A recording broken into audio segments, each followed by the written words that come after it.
et bienvenue dans l'épisode 67 de Faites entrer le film. Salut Vivien. Salut Olive. Salut Doudou. Salut Olive.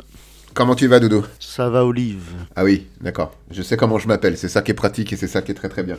Et toi V, comment tu vas? Bah écoute, ça va plutôt bien. Et comment tu vas toi? Moi ça va, écoute, j'enregistre là pour la première fois dans mon nouveau studio. Ça, c'est un vrai studio d'enregistrement, du coup je suis très très content. Il y a une bonne insonorisation, une bonne acoustique, donc ça va être du tout bon, ça va être cool. Et puis voilà, chômeur, toujours. Qu'on entre très vite dans le vif du sujet de ce truc-là, et que Vivien nous en parle. On va t'écouter parler, ça va être formidable. Doudou, de quel film allons-nous parler aujourd'hui, s'il te plaît? Aujourd'hui, nous allons suivre Bibiane, pas Viviane, Bibiane, qui en plus d'avoir une vie de merde, renverse et tue un pauvre homme, tombe amoureuse du fils de cet homme, le tout raconté par un poisson qui se fait décapiter plusieurs fois par un homme tout nu. Bienvenue dans Maelstrom. Maelstrom, donc, un film de Denis Villeneuve, réalisé en 2000, scénarisé par Denis Villeneuve, catégorisé drame, ce qui nous en fait donc un film d'auteur. Mon Dieu. Avec comme personnages principaux Marie-Josée Croze, Jean-Nicolas Véraud, Stéphanie Morgenstern et Pierre Lebeau. C'est un film avec un budget de 3 400 000 $ et qui en a rapporté 250 000. Donc bon, je pense qu'il n'a pas été diffusé massivement et que ça a dû... Je pense qu'il n'a même pas dû sortir au cinéma. Oui, je pense que c'est un film de festival, de toute façon, vu le nombre de prix qu'il a rapporté, parce qu'on va pas se mentir, moi je suis passé à côté, mais il a gagné plein de trucs, ce film. Meilleur scénario au prix SACD, prix Génie 2001, meilleur film, Festival du film du monde de Montréal, meilleur long métrage canadien, meilleure contribution artistique pour la photo, prix Jutra 2001, meilleur film, meilleure actrice, meilleure réalisation, meilleure direction artistique, meilleur scénario et meilleur son pour tout un tas d'ingé-son et le meilleur montage pour Richard Como. Voilà, pour le tour du propriétaire. Vivien, s'il te plaît, parle-nous de la première scène de ce film. Dans la première scène de ce film, avant cette première scène, on ouvre le film avec un petit carton écrit en norvégien. En effet, le film se passant au nord du Canada, il a des côtes, entre guillemets, du moins des mers en commun avec la Norvège. Alors c'est assez flou tout ça quand on regarde un globe, parce que sur un globe terrestre, ça se touche pas du tout. Sauf que ici on est sur la vraie planète Terre, et la mer de la Norvège c'est la même que la mer au nord du Canada. Sauf si vous êtes platiste. T'es platiste, Olive? Je suis pas platiste, Olive. T'es platiste, Kev? Non, ça va. Du coup c'est bon. Non, ça va. Quel menteur! Je suis pas complètement con encore. Ce petit carton que je ne lirai pas en norvégien. Mais la Terre, ça ressemble à une patate. C'est vrai, la Terre ressemble à une patate, je suis bien d'accord. Et merci Doudou pour cette contre-argumentation. Donc, le petit carton écrit en norvégien que je vous passerai de le lire, je vais vous le lire en français, du moins ce que Google Traduction me donne. Lorsque je le traduis, nous nous excusons auprès de tous nos amis norvégiens. Le film montre une image de la Norvège basée sur des clichés. Nous avons écrit le scénario du film sous hypnose, nous sommes désolés que tout dans le film soit inventé. Et en effet, sous hypnose, pourquoi ? Peut-être avec cette première scène qui se passe dans une sorte d'égout, avec un gros monsieur, un tablier, des bonnes petites fesses joufflues, des gros couteaux, plein de sang et un poisson millénaire, soi-disant, qui parle, à moitié éventré, découpé, et qui va dire de ses derniers souffles l'histoire, ou du moins nous conter de ses derniers souffles l'histoire d'une jeune femme qui va vivre des choses horribles. Bref. Merci beaucoup. Ouais, c'est ça. Un poissonnier à poil à barbe avec un tablier en cuir, qui découpe un poisson qui parle, et que voilà, ce poisson va nous raconter l'histoire de Bibiane. Pas Viviane, Bibiane. Comme l'a si bien souligné Doudou.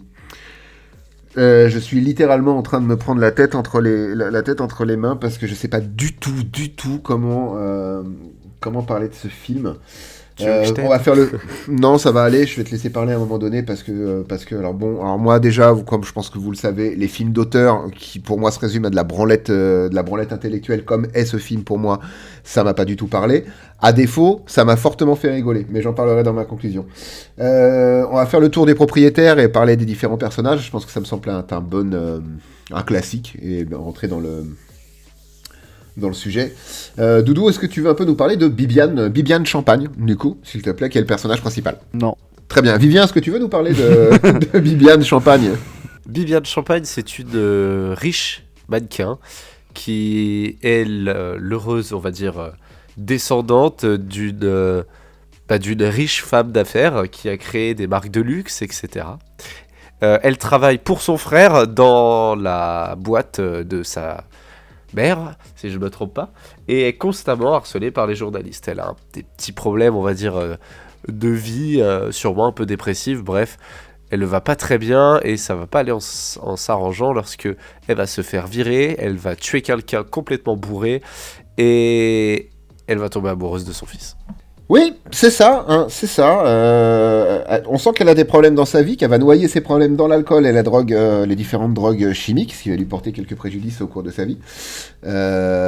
Surtout que le film s'ouvre sur son avortement, ce qui est quand même pas mal. Après la scène du poissonnier dans sa grotte là, qui découpe un poisson qui parle. Je ne pensais pas dire cette phrase un jour, vraiment. Justement, vu qu'on parle du fils de la personne qui est renversée. Peut-être que cette fois, Doudou, est-ce que tu veux nous parler d'Evian ? Alors c'est une autre source. C'est une source dans les montagnes. Ouais. Et c'est de là qu'on prend de l'eau et on met en bouteille et après on la boit. Mais elle s'appelle pas Kezak du tout, par contre. On est bien Non. d'accord. Non, on est bien C'est d'accord. qui Evian ?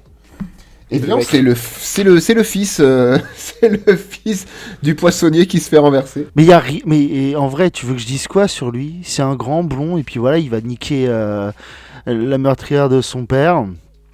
Au moment où elle va lui dire, il va lui jeter des cendres litières de chat sur elle. Puis ils finissent ensemble à la fin du film, quoi. J'ai rien. Il n'y a rien à dire Ils sur finissent, Evian, ils finissent ensemble sur un bateau. Non mais il est ultra vite ce personnage, il y a rien.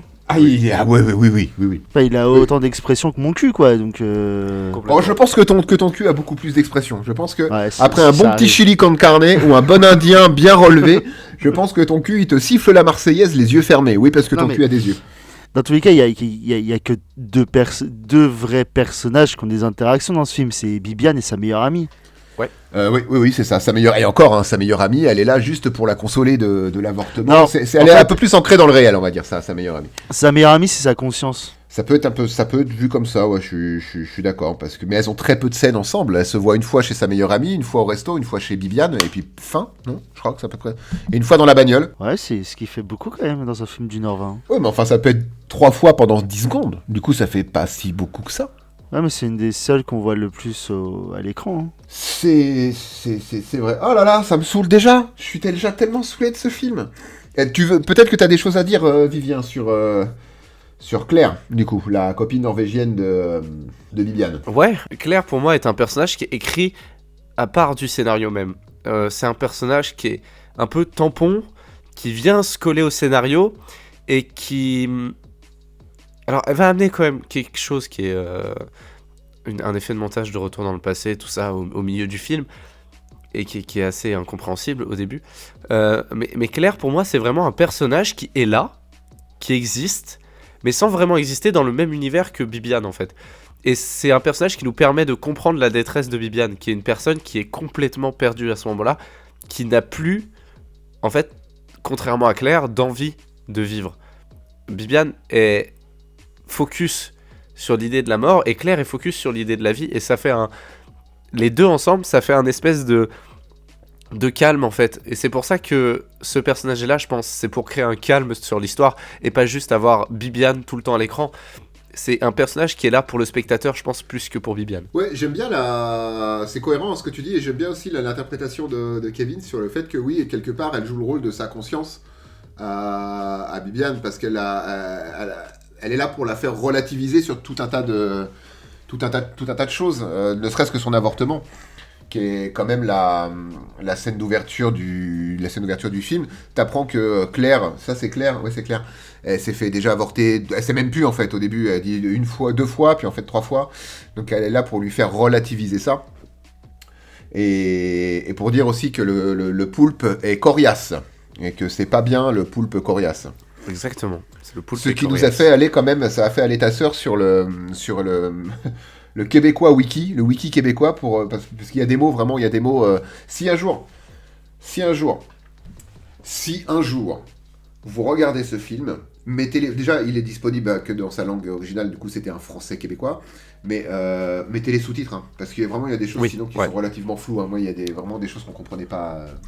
On est vraiment sur un patois du Québec qui est très compliqué à comprendre et tout simplement, bah, c'est du québécois et la formulation des phrases est la même qu'en français, mais les mots ne sont plus les mêmes. Oui, oui. Et c'est ça qui va être compliqué à comprendre. C'est pour ça qu'on met les sous-titres et même avec les sous-titres sont en français, mais les mots québécois qu'ils utilisent, qu'on n'utilise pas en français, c'est des mots français. Et du coup, ils vont être écrits dans les sous-titres. Donc ensuite, faut faire ses recherches ou essayer de comprendre avec le contexte. Comme le char.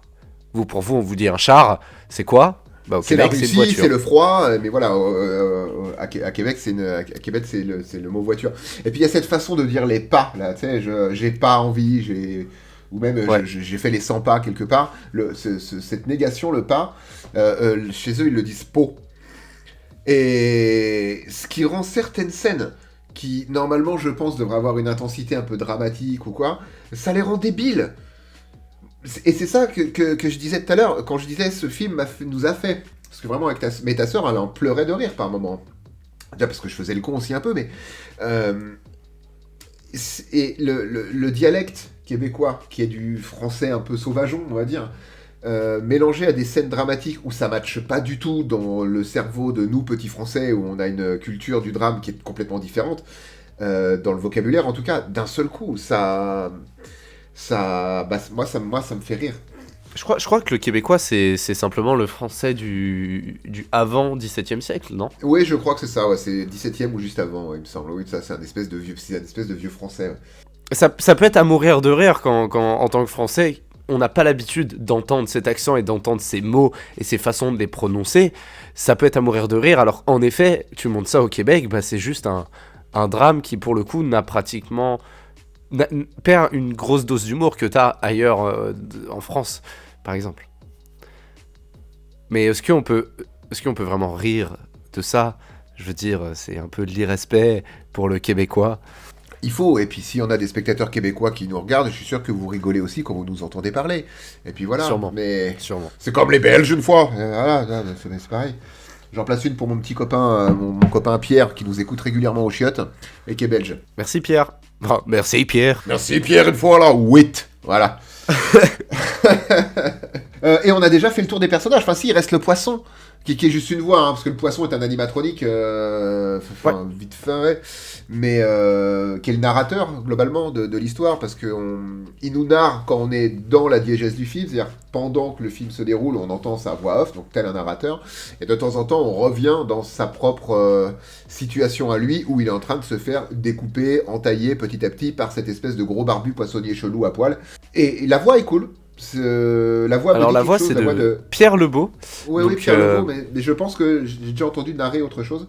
Et pour revenir juste une seconde sur le québécois, moi, le québécois que je connais, c'est le québécois des chanteurs et des chanteuses qui viennent de là-bas. Donc du coup, quand ils chantent, tu sais pas pourquoi la maladie du Québec, elle s'arrête et ils chantent normalement. Quand je dis normalement, c'est en français sans accent. Hein. Ce qui rend encore plus ça chelou. Mais je suis sûr que Doudou a un avis sur la question. C'était quoi la question? Non, je voulais juste secouer un petit peu Kevin. Parce qu'on était en train de se branler intellectuellement là déjà, vraiment. Ah putain, je me suis fait avoir par le film en fait. Putain. Bon, qu'est-ce que ça nous raconte tout ça? Parce que c'est bien beau de. Attends. Moi, je trouve qu'il y a un autre personnage. Exactement, ouais. Je pense que c'est le même. C'est un personnage qu'on va voir deux fois. Il rencontre nos deux personnages principaux. Une fois au métro. Exactement, ouais. Et une autre fois dans un bar. Et je pense que c'est peut-être lui l'effet déclencheur qui fait avancer les choses. Alors, tout simplement. Ce personnage est joué par Marc Gélina. C'est un acteur, je crois, qui est décédé. Malheureusement. Et il est mort juste après le film. En 2001. Et donc, ouais, c'est exactement ce que t'as dit. Il va rencontrer nos deux personnages, il va faire avancer l'intrigue. Et à la fois, pour moi, c'est ça le réel élément qui m'a fait mourir de rire dans ce film, c'est ce personnage. c'est un personnage qu'on a rien à foutre. Bah, tu m'étonnes. L'autre, elle lui dit ouais, j'ai renversé quelqu'un, qu'est-ce que je dois faire? L'autre, il fait bah, il est mort. Ouais, et bah, tu t'en bats les couilles. Non, mais. C'est vrai, alors, rien que ça Vraiment, m'a fait rigoler de le revoir au bar avec quand on le voit pour la deuxième fois, du coup après le métro où on comprend vaguement qu'elle voulait essayer de se foutre en l'air aussi, hein, Bibiane. Tu revois ce personnage un peu bourru, le Québécois bourru de base un peu, dans le bar avec le fils de Ed, H-E-A-D, c'est la personne, le poissonnier qui se fait tuer en fait, hein, renversé en voiture par Bibiane. Ça m'a fait encore une fois beaucoup rire. Est-ce que c'était le but recherché? Peut-être un peu quand même, de le recroiser une deuxième fois, c'est pas, à la fois pas innocent, et ça prouve que aussi le film a été quand même réalisé, je pense, assez en vase clos. Et pour moi, ce film, j'ai vraiment cru que presque c'était un film de fin d'études pour Villeneuve. Mais je pense qu'on pourra en parler un peu. Oui. Mais toi, t'es puni, hein. T'es puni, hein. Je te punis de choix de film pendant un cycle. Non, mais attends, ce que tu viens de dire est très intéressant. T'as l'impression de regarder un film de fin d'études de Denis Villeneuve. Et en fait, ça va pas être entièrement faux, parce que en 2000, Denis Villeneuve, il cherche encore, il est qu'à ça c'est son 3e long métrage, et quand je parle de long métrage, c'est un truc d'1h, 1h30 max, à chaque fois. Il est dans ses débuts de la réalisation, où il teste des trucs. Ce film, c'est un test, c'est un vrai test, autant, on va dire... filmique, scénaristique que psychologique pour lui. C'est pour ça que t'appelles ça de la branlette aussi, c'est parce que c'est simplement, pour moi, ce film, pour Denis Villeneuve, c'est un test. Parce que aujourd'hui, si vous regardez aujourd'hui ce que fait Denis Villeneuve, aujourd'hui Denis Villeneuve, il fait quoi? Il fait Blade Runner 2048, il fait Dune, il fait Premier Contact, Sicario... 2049, pardon. Ouais. Il fait Prisoners, Enemy, il fait des masterpieces qui, encore aujourd'hui, sont considérés comme des films incroyablement beaux dans le scénario et dans l'image. Et ce film qui est très plat, qui est très basique entre guillemets, l'histoire elle tient sur un fil. C'est juste une meuf, elle renverse un mec qui vient pour pleurer la mort de son père, et les deux tombent amoureux. C'est quelque chose qui est très simple et à la fois psychologiquement très complexe. On est sur deux facettes d'études, on va dire, pour moi, de Denis Villeneuve, et c'est ça qui rend ce film intéressant, parce que sans Maelstrom, on n'aurait pas eu le Denis Villeneuve qu'on a aujourd'hui. Et d'après moi, c'est pour ça que ce film est très important dans sa filmographie, qu'on l'aime ou qu'on l'aime pas, et je comprends totalement, au final, que vous ne l'aimiez pas.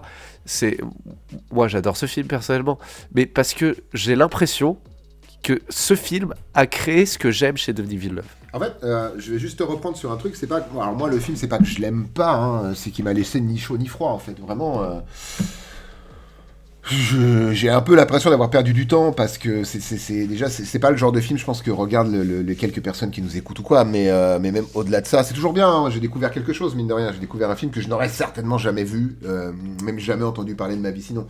Mais ouais, il m'a laissé le calme plat, en fait. Et c'est marrant qu'on parle de Villeneuve, du coup, parce que... Enfin, du coup... on a regardé il y a 2 jours justement Blade Runner 2049, et c'est incroyable parce que je me suis fait chier aussi, hein. Ah ouais? Je me suis ah oui. Mais c'est des films contemplatifs. C'est ça. Alors par contre, attention, c'est très contemplatif. Ouais. Attention, oui. Je remets pas en cause du tout la réal de Denis Villeneuve sur 2049 par contre, ou d'une manière générale. C'est très contemplatif, c'est le gigantisme excessivement bien montré, ce qu'on retrouve dans Maelstrom dans un plan quand on découvre le fils, je trouve, du poissonnier renversé, qui est un homme grenouille.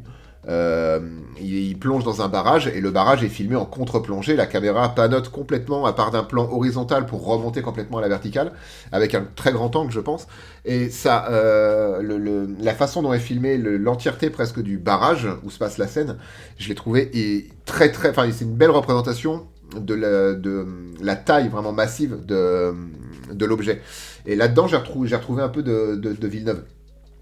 Mais pour revenir sur 2049, la réal, elle est très propre, mais putain, il se passe... Comme dans Blade Runner, l'original, hein. Moi je suis pas un grand fan du film, il se passe rien. Ouais, mais on a le même truc sur Prisoners, que moi, c'est un film que j'adore, mais qui dure 2h20, et il y a beaucoup de plans sur la nature, sur des trucs qui apportent rien au scénario du film, mais qui t'apportent dans l'ambiance du film. Et en fait, c'est ça, même là, on a, genre, à un moment donné, on est chez Bibiane. Pourquoi, tu sais, elle se lève de son canapé, elle part, et bah t'as la caméra qui remonte et on voit qu'elle a une baie vitrée sur une grande partie de la ville et tu restes bloqué 5 secondes dessus parce que Denis Villeneuve, quoi, il aime quand c'est contemplatif, il aime quand on voit enfin, quand il nous montre des choses, des décors et tout. Et ça fait partie intégrante de son travail, même dans Premier Contact. Ah oui, dans Premier Contact aussi, bien sûr. Premier Contact, le propos est excellent, mais on a beaucoup de trucs contemplatifs et même cette histoire de retour dans le passé, présent, du futur. C'est pas simple ça. Dans Premier Contact, mais c'est exprès, c'est pour que les gens, voilà, ceux qui n'ont pas vu le film. Et bah là, comme on dit, on a un espèce de ce truc-là dans ce film-là aussi. On a un truc où la temporalité, tu sais pas si elle est réelle ou pas à un moment donné. Oui, tu la questionnes, c'est vrai.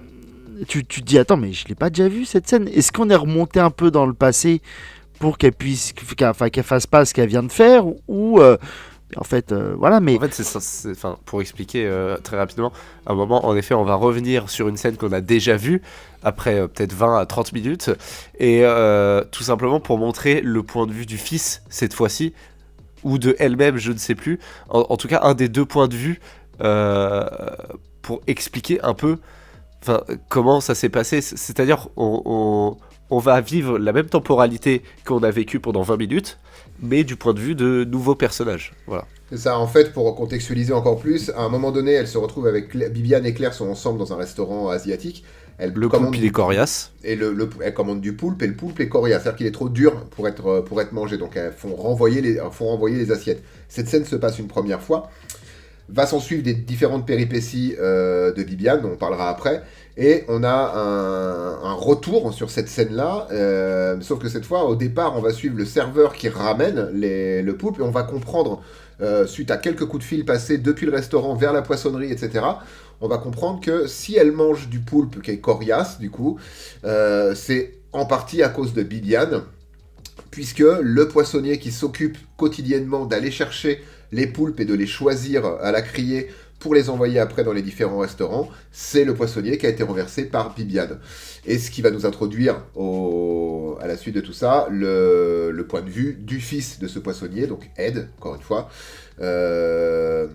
et son arrivée dans la vie de Ironie, c'est très ironique parce que c'est Bibiane elle-même qui va faire avancer son destin plus vite qu'elle le veut, et par on va dire l'intermédiaire de Claire, qui va dire justement voilà cette fameuse phrase qu'on a répétée au moins 10 fois, le poulpe est coriace, et qui va amener la police à découvrir le corps. Le corps est inhumé, elle a avoir peur et à rencontrer le fils qui vient récupérer son père. Alors moi après il y a 2-3 bricoles dont j'aimerais qu'on parle, c'est qu'à un moment donné justement, juste avant cette espèce de retour en arrière, changement de point de vue, Bibiane veut faire disparaître en l'occurrence sa voiture. Elle veut l'acheter dans la mer, hein. Du coup elle est sur un port. Donc elle enlève, première étape, l'idée est bonne en soi, hein, faire disparaître sa caisse, pas de problème, pourquoi pas, j'accepte dans le film. Elle se galère un peu, elle enlève la plaque d'immatriculation de sa bagnole. On est bien d'accord. Et qu'est-ce qu'elle fait avec cette plaque d'immatriculation ? Elle la jette dans la mer là où elle va acheter la voiture. Du coup, en termes d'efficacité, je pense que ça se pose là, et que si on retrouve la bagnole, on retrouvera la carte d'identité de la voiture, la plaque d'immatriculation. Mais juste après, elle pousse sa voiture un petit peu pour la lancer dans la mer, et elle se rend compte que elle fait 50 kilos tout mouillé, que la voiture pèse 1 tonne, donc c'est la voiture qui gagne. Et la voiture se retrouve à mi-chemin, donc les roues avant, qui sont les roues qui tractent la voiture. C'est un moteur là, le moteur est à l'avant. Et elle se retrouve les roues avant dans le vide, donc le capot dans le vide, et puis le reste de la voiture posé sur le port pépouze, quoi. Résultat, Bibiane, elle réfléchit un peu, elle se dit, si je reste en vie, tant mieux pour moi, je vais je vais monter dans la voiture, mettre la première, avancer et faire tomber la voiture, et si je m'en sors, ce sera comme une renaissance. C'est comme ça que c'est vécu dans le film, je pense. C'est une renaissance, une seconde chance, c'est ce que dit le poisson, hein, de toute façon, le narrateur poisson, du coup. C'est ce qu'il dit. Et elle monte dans la voiture, elle met la première, elle démarre, et là on se rend compte que la traction est la voiture qui est normalement une traction avant, c'est les roues arrière du coup qui vont quand même pousser la voiture, ce qui n'a aussi aucun sens. Donc pour un film qui se veut très ancré déjà dans le réel, c'est une traction avant, ça se voit, le moteur est à l'avant. Donc j'imagine que les roues sont tractées par l'avant, comme la plupart des voitures, pas à l'arrière. Mais non, mais c'est l'arrière qui roule. Je crois que sur ce modèle-là, c'est... Je sais pas, mais Non, mais surtout Après, les je suis pas voitures mécanicien, mais c'est une question. enfin, Si je me suis posé Ouais, la non. question, c'est que déjà. Mais après, Ouais, non, mais vraiment peut-être. Hein. Mais non, mais tous les moteurs sont à l'avant et c'est tes roues arrière qui ont un système de roulement dans une traction. C'est pas une 4 roues motrices, c'est une 2 roues motrices, donc c'est normal que ce soit des roues Non, arrière. non, mais c'est bah, une, c'est pas- c'est une moi, tu vois. propulsion. Enfin, C'est- c'est pas une traction, c'est une propulsion. Oui, mais non, mais c'est pas tes 2 roues avant, celles qui tournent, qui vont faire avancer ta voiture. Hein. C'est les dans roues une arrière. propulsion, ouais. En Ok. plus, tu le vois en plus, les roues elles tournent contre le bitume. Oui, mais je sais, mais justement, c'est là que je me suis dit, mais attends, normalement, si le moteur il est devant, c'est pas les roues avant qui devraient entraîner la voiture, tu vois. Mais bien sûr que si. Olive le mécanicien a encore frappé. Mais ok, va pour ça. Mais reste cette histoire de plaque d'immatriculation. Mais après, c'est des détails, parce que finalement, ce que Sarah me disait, tout ça, c'est juste passé sous la panique ou quoi que ce soit. On s'en fout, c'est pas spécialement important. On sait que la voiture puis finira même, par être retrouvée. Ta voiture elle a un numéro de série. Hein. Donc même Mais si t'as- t'enlèves ton les moteur- plaques Ton d'immatriculation. moteur a un numéro de série, donc quoi qu'il en soit, Donc tu même peux si enlever t'enlèves toutes les plaques, d'immatriculation que tu veux. Mais non, c'est juste une femme apeurée sous l'effet du stress qui fait n'importe quoi, simplement. Bien sûr. Et hors descente d'acide aussi, hein, relativement, puisque rappelons qu'elle va deux fois en boîte de nuit, une fois où elle ramène à pécho, quoi, sur place, et Sur à chaque place, fois, pour elle consomme emporter. alcool et stupéfiants.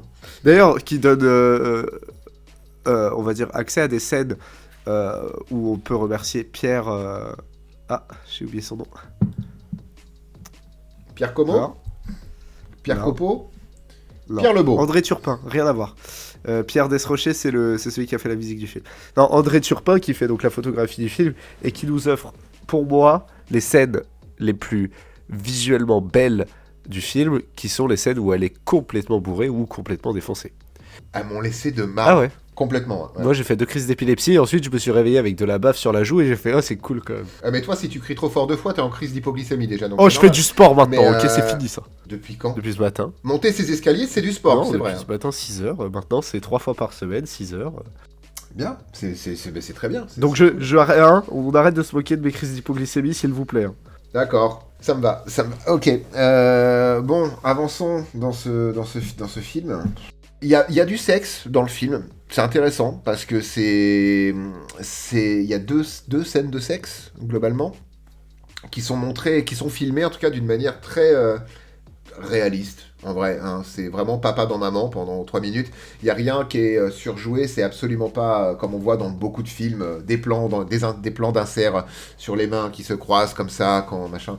Non, c'est très froid, c'est très manichéen c'est du sexe, presque, quoi. c'est vraiment Ouais. du papa dans maman. Ouais, mais enfin, c'est même pas du sexophone. Encore la première fois, je comprends pas du saxophone, hein, du sexophone.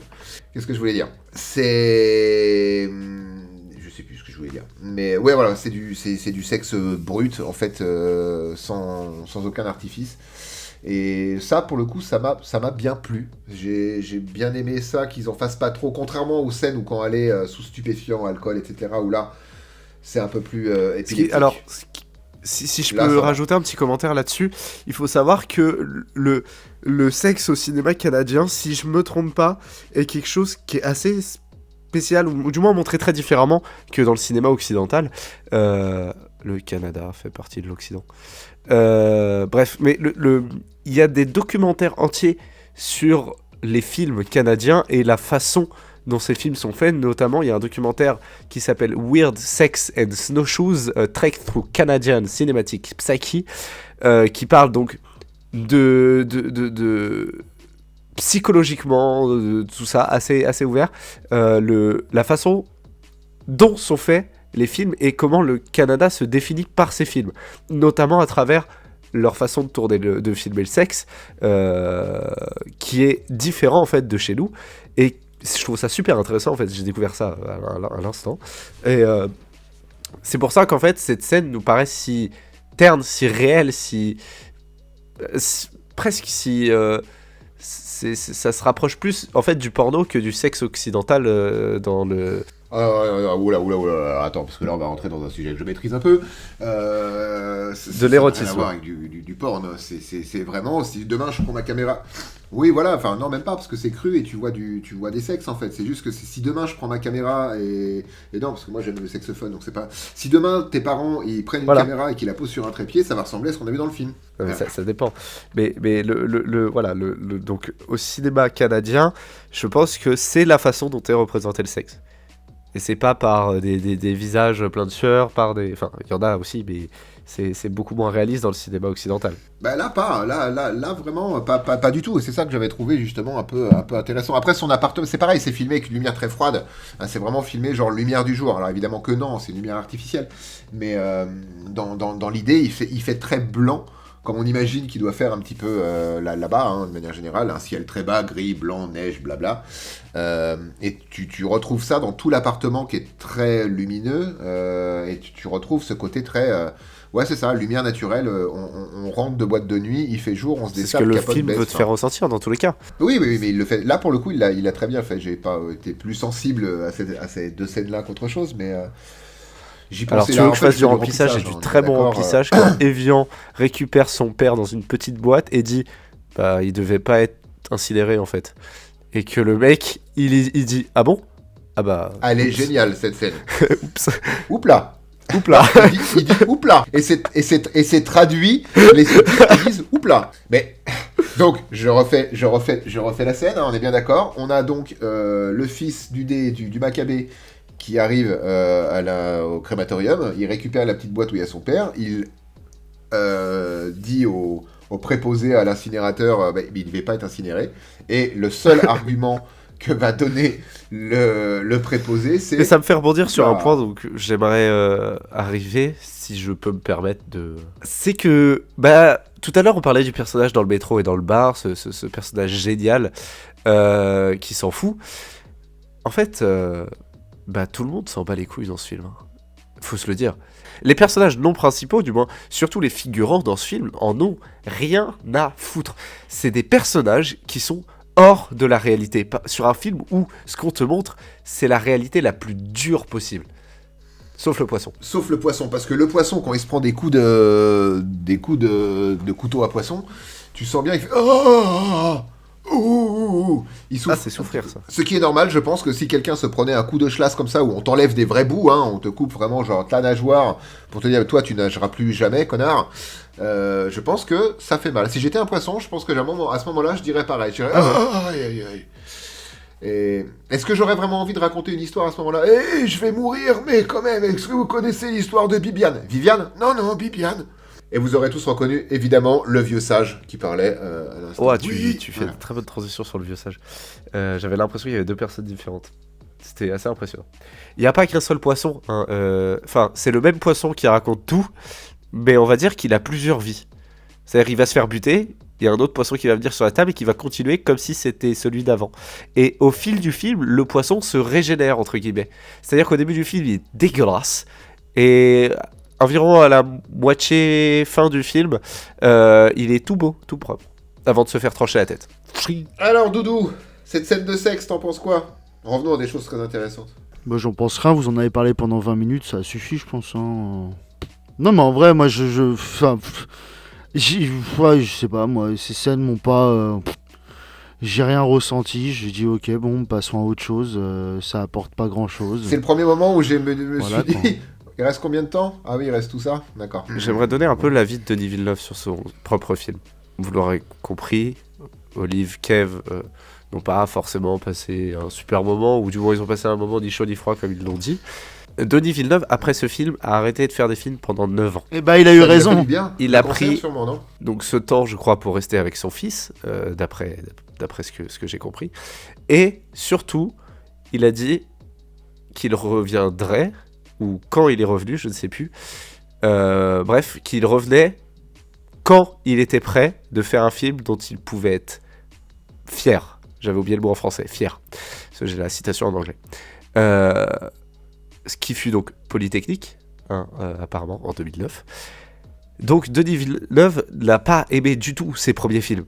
Il n'a pas aimé Un 32 août sur Terre, qui est sorti en 98. ni Milestorm, qui est sorti en 2000. T'as du mal avec ce mot en fait, parce que c'est pas Milestorm, c'est Maelstrom. C'est vrai. Donc Denis Villeneuve lui-même était déçu par ses deux premiers films, Un 32 août sur Terre et Maelstrom. Et c'est pas pour rien qu'il est déçu, c'est parce que ce film est un peu bancal. Il est bien d'après moi, enfin il est très bien d'après moi sur plein de points, mais il est bancal sur énormément d'autres, parce que c'est pas un film fait pour tout le monde, tout simplement. S'il n'est pas sorti au cinéma, c'est parce que c'est pas les films que les gens vont voir, c'est pas les films que les gens ont envie de voir. Et Denis Villeneuve lui-même, je pense qu'il avait pas envie de voir ce film. C'est clairement un film de festival, hein. D'ailleurs, ça se voit dans les récompenses qu'il a eues. La plupart des festivals présentés, déjà, je les connaissais pas.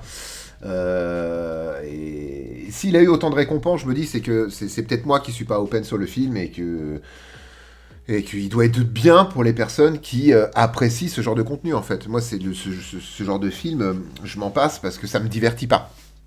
Et je veux que le cinéma, pour moi, reste un divertissement. Et voilà, c'est juste ça. Mais après, ici, il aime pas ses propres films, mais comme beaucoup de réalisateurs, en vrai, comme beaucoup de personnes, je pense. Hein, ils sont très fiers peut-être d'une masterpiece qu'ils vont faire, mais finalement déjà il y en a combien qui voient leur propre film. Qui regarde ses propres podcasts? Moi déjà parce que je suis obligé. Non, par choix. Sinon une fois que c'est-à-dire qu'une fois qu'ils sont terminés, c'est fini, je les réécoute plus. Avez-vous d'autres choses à dire sur le film ou est-ce qu'on va vers les conclusions tranquillou? Ouais, moi juste un truc à dire sur la dernière scène, qui pour moi est la meilleure scène du film. Parce que le poisson, avant de se faire décapiter une énième fois et une dernière fois dans ce film, va nous dire qu'il a quelque chose à nous apprendre. La chose la plus importante de nos existences, c'est que nous sommes des... Et ça finit. Et j'avais vraiment l'impression qu'il allait dire, vous êtes des grosses merdes. Et ça m'aurait fait énormément rire. Mais il s'arrête. En regardant le film, j'ai eu la même impression. C'est que vous êtes des cons. Pour moi, j'ai entendu con, tu vois. Et je pense que ce film te dit ça à la fin. Vous êtes des cons. Vous êtes humains, vous êtes des cons, tout simplement.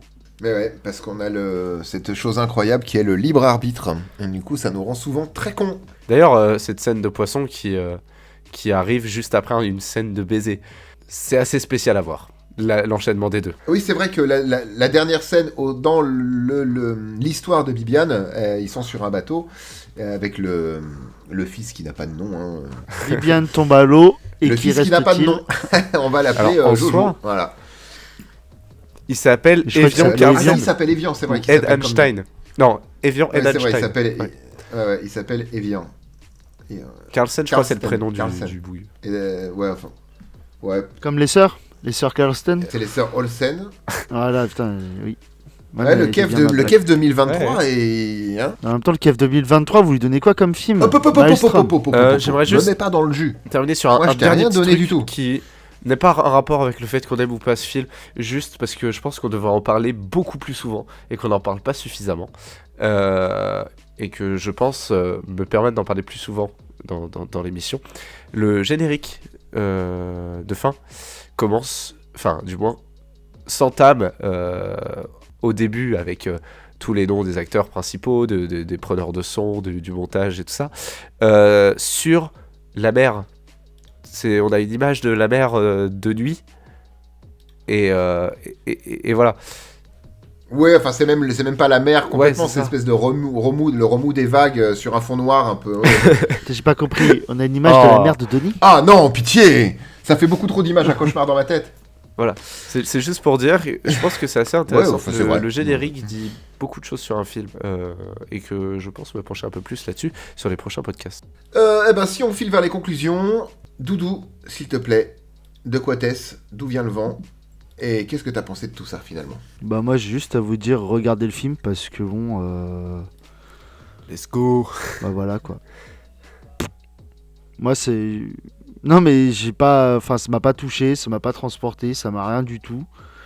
J'étais devant, là je l'ai regardé cet après-midi. Donc 1h20 et... Sidéral. Lunaire. On est d'accord. À la fin du film je me suis dit attends, il y a un truc... Je me suis posé des questions quand même. Je me suis dit, attends, j'ai rien bité, mais. Enfin, il y a une morale, à part qu'on est tous des cons, parce que le poisson il le dit, mais je me suis dit, mais attends, mais ce poisson c'est qui? C'est la réincarnation du vieux? C'est la réincarnation de la meuf parce qu'elle va se suicider? Moi j'ai cru tout à la fin elle allait se suicider quand on voit la mère quand elle est sur son bateau. Je me suis dit putain elle va sauter. Et non, et je me suis dit, mais c'est qui le vieux à poil là avec son chapeau bizarre qui le bute dans un espèce de sous-sol dégueulasse là? J'ai dit, c'est un tueur en série lui, c'est qui? Bah, du point de vue des poissons, c'est un tueur Non, en bah série.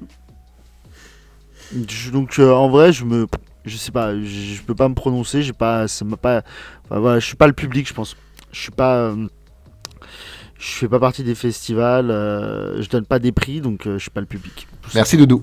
Vivien, s'il te plaît, ta conclusion, vas-y, Oh, t'as 10 minutes. ça c'est cool. Ah. Non, c'est pas vrai. Non. J'ai, Fais en ta regardant conclusion. ce film, je me suis fait la suggestion à moi-même et à la personne qui m'accompagnait devant ce visionnage que c'était en train de devenir un de mes films préférés. Et je savais pas trop pourquoi. Encore un nouveau film préféré. Encore un! Non mais pour le coup, un au niveau de mon film préféré, qui est Blade Runner. Et je comprenais pas pourquoi. Et maintenant, avec tout ce qu'on a dit, je pense comprendre pourquoi. Parce que, déjà, on est sur un film d'auteur, que je suis en études d'audiovisuel et que j'étudie des films chelous assez souvent. Et que du coup, ça me fait avoir une autre vision dessus que juste de la branlette, parce que la branlette, on l'a fait vraiment et c'est pas si facile que ça. Au final, ce film est très simple, en même temps d'être assez complexe. Je vous recommande juste de le regarder si vous êtes intéressé. Si ce qu'on a dit, ça vous titille quelque chose, si ça vous fait ressentir une sorte de volonté d'aller vers ce film, allez-y. Vous en empêchez pas, il dure qu'1h20. C'est vraiment très court pour un film, surtout de Denis Villeneuve qui maintenant nous sort des films de 2h30, 3h bientôt le prochain. Et c'est très différent de ce que vous avez vu de lui. Je suppose que vous n'aviez jamais entendu parler de ce film. Moi j'en avais entendu parler dans mes études, je m'étais jamais avancé dessus et je m'y suis avancé par hasard et je ne le regrette pas, peut-être que vous ne le regretteriez pas non plus. Voilà, foncez le voir si ça a titillé votre esprit. C'est sur Prime, ça dure pas longtemps et ça peut être intéressant à vos yeux. Voilà. Olive, ton ressenti. Merci Vivien, déjà. Alors oui, conclusion de l'olive. Kevin a très bien résumé pour moi la chose. Je ne suis pas le public. Donc, de base, je suis resté complètement hermétique au niveau du film, à part que, comme j'ai dit 2-3 fois dans l'épisode, ça m'a fait rigoler, vraiment, ça m'a fait beaucoup rire par moments. Le houpla du préposé au crématorium était, mais vraiment, je pense, la vanne de trop du film. Mais à côté de ça, on peut pas empêcher quelque chose, c'est que je pense que c'est bien joué, mais à cause de cet accent québécois, il y a des fois, je me suis surpris à rigoler, alors que je pense que c'est pas du tout ce que voulait dire le film. Mais là, c'est vraiment que moi, parce que l'accent québécois, je le trouve rigolo. À côté de ça, il dure, comme a dit Vivien après, il dure 1h20, et je pense que c'est bien que si, comme il a dit, vous vous sentez un peu titillé, peut-être pas parce qu'on a dit, parce qu'on finalement on n'a pas dit grand-chose, et on n'en a pas dit que du bien, mais si au moins ça vous fait taper sur Google Maelstrom film Denis Villeneuve, bref, voilà, et déjà vous avez une démarche de vous renseigner pour de vrai, et pas sur trois guignols qui font des blagues sur des poissons qui parlent. Mais, et donc, voyez-le. Voyez-le, ça peut être... peut-être que vous allez être aspiré par le film, que ça va vous parler, etc. Moi, c'était pas mon cas. Mais je vais pas lui donner de note, je vais pas vous dire que c'était nul, qu'il faut pas le voir, ou au contraire qu'il faut le voir, je n'en sais foutre rien. Parce que ça reste l'histoire d'un poisson qui parle et qui raconte l'histoire d'une nana qui est en train de se faire avorter et qui renverse quelqu'un. Voilà. Et qui se tape le fils du défunt. Et qui se tape le fils du défunt, et qui lui avoue même avoir tué son père à un moment donné. Voilà. Donc, ouais, voilà, vraiment, c'est rare quand j'ai rien à dire à une conclusion, mais là, vraiment, je suis resté pantois. Ok, je t'enverrai les royalties, comme d'habitude, hein, Doudou, pour la vanne. Plaisir d'offrir. La semaine prochaine.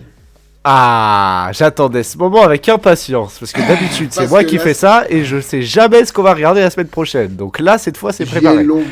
J'y ai longuement réfléchi. C'est pas vrai. J'ai choisi un film juste avant qu'on lance l'enregistrement.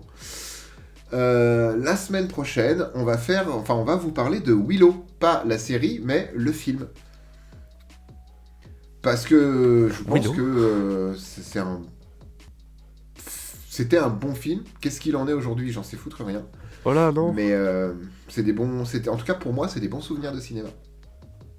Donc voilà, Willow, j'espère que ce sera bien. J'espère que mes souvenirs n'embellissent pas trop le film, parce que ça fait une...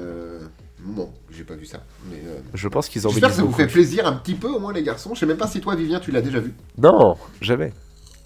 Voilà, donc c'est tout pour nous, et c'était notre avis sur Maelstrom, ou dans la réalité, Maelstrom. Ouais. Merci beaucoup de nous avoir suivis. Pensez à vous abonner, clocher, liker, comme d'habitude. Pensez à vous hydrater aussi, c'est important par cette température. Et c'est ce que j'ai fait d'ailleurs durant ce podcast. J'ai bu de l'eau. Ouais. Et je suis Moi j'ai très bu fier. de l'évian. Ah, qu'est-ce qu'il est drôle. Merci pour tout. À la semaine prochaine. Ciao, bisous. Ciao ciao.